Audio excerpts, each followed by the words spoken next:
Mr. Speaker, sir, and the honourable members, I want to thank you for giving me the opportunity. I hope, Your Excellency, you have been advised by your lawyers that you are here to respond to specific issues. Yes. In the motion. I have my advice. And not to talk generally.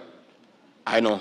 Yeah, so rules of relevance will still apply to you as they apply to all members. Mr. Speaker, the motion before this great House alleges that 2 years ago, since assuming office, I have acquired property and wealth whose estimated value of 5.2 billion shillings.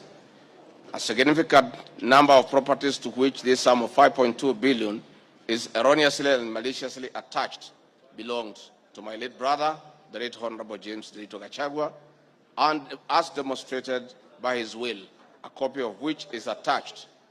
The fact as follows. Olive Garden, my response. The allegations that I own the Olive Garden Hotel is false. The truth is that Olive Garden Hotel used to belong to my deceased brother, the late Honorable James RigathiGachagua, and therefore has never been my property. This is information that most of you may be aware, as it is in public domain. Upon his demise, my late brother left a will in which, in his recognition that I can take care of his family, he appointed me as one of the executors of his estate. In the said will, my late brother directed that the hotel should be sold, among other properties, and proceeds distributed as per the will. I'm also listed as a beneficiary together with other persons named therein. In accordance with these instructions, the hotel was sold by the executors to a third party. Owing to the above, I do not own the hotel and have never owned it contrary to accusation in the motion. For the benefit of this august House and the general public, I have annexed to this response copies of the following supporting documents. My late brother's will, sale agreement dated 17th May 2023, an official search for Olive Garden Hotel Limited. Mr. Speaker, Vipingo Beach Resort, just as in Olive Garden, above this allegation is also false. Vipingo Beach Resort belongs to the estate of the late James RigathiGachagua. For the benefit of this House and the general public, I have attached annexed to this response copy of the official search for Vipingo Beach Resort Limited, confirming that the hotel is still in the name of my late brother's estate. Queen's Gate Service Apartments. The allegation is also false, as the property belonged to my late brother. Queen's Gate Service Apartments, registered in the name of Vipingo Beach Resort Limited, was sold to Cooperative Bank of Kenya Limited, Staff Retirement Benefits Scheme, as evidenced by the agreement for the dated 4th May 2022, and a transfer dated 5th October 2022, marked Annex RG6. Land parcel Ruguru, Kiamariga 2023 in Madeira East constituency, which have originally constructed a helicopter landing facility. My response is, I do confirm that I own the above referenced property, which is approximately 2.5 acres in size, and which I have planted napier grass for my dairy cows. I purchased the land in the year 2023 for 3.5 million from farm proceeds coming from my dairy farm. I have read through the motion, and there is no iota of evidence adduced of the impropriety in the way I acquired this small property. Finally, on this matter, I wish to confirm that there is no helicopter landing facility for this particular parcel on the motion. This part is also false. I attach a copy of the agreement for purchase of this property, marked Annexure RG7.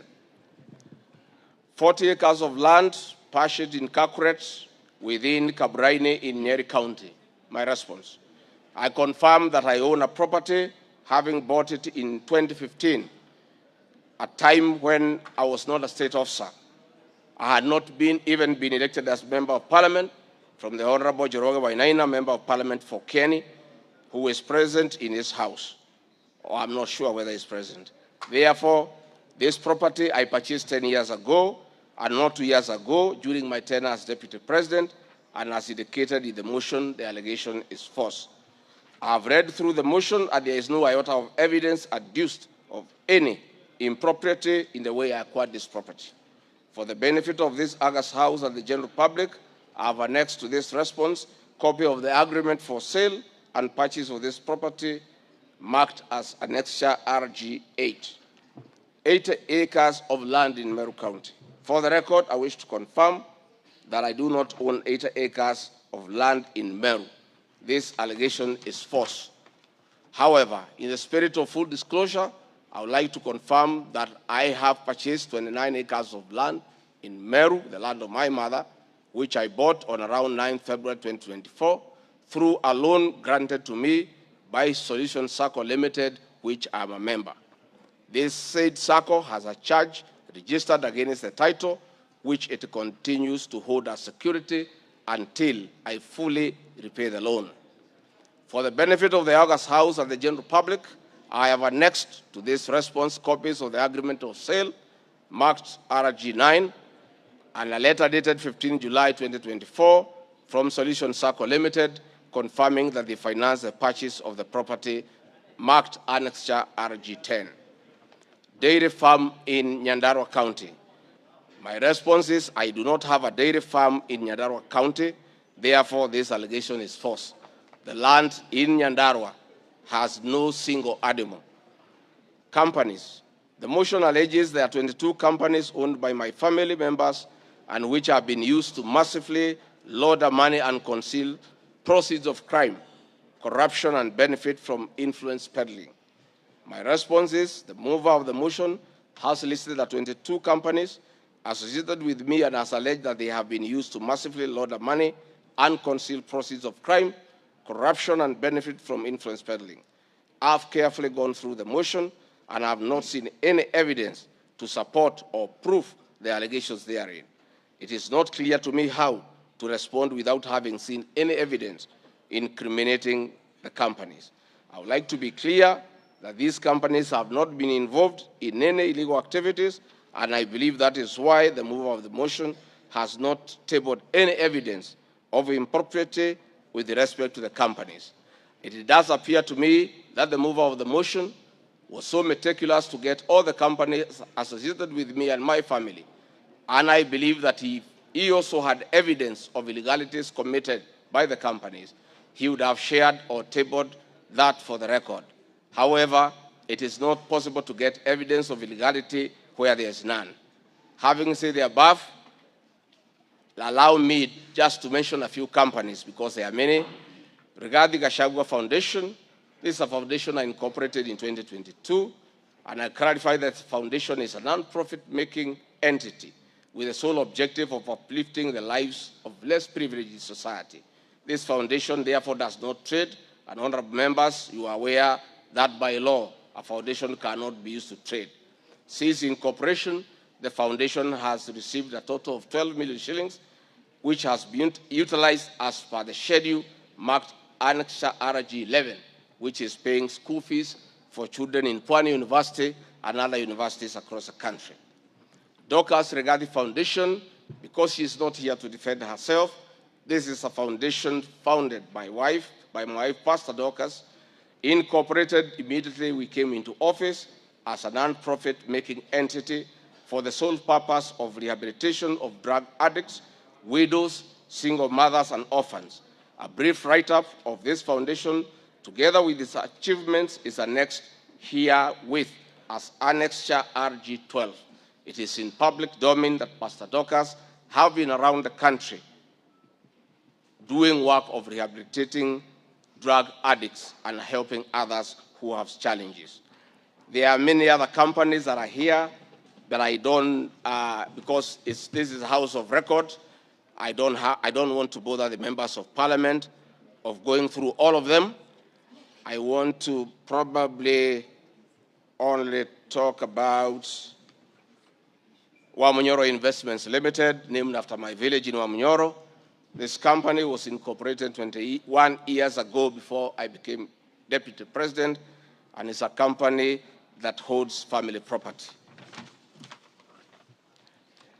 Mr. Speaker, sir, I have been accused of exerting influence on officials in the Ministry of Lands to issue an allotment letter to Amonyoro Investments Limited and using the fraudulently acquired documents in support of a court case.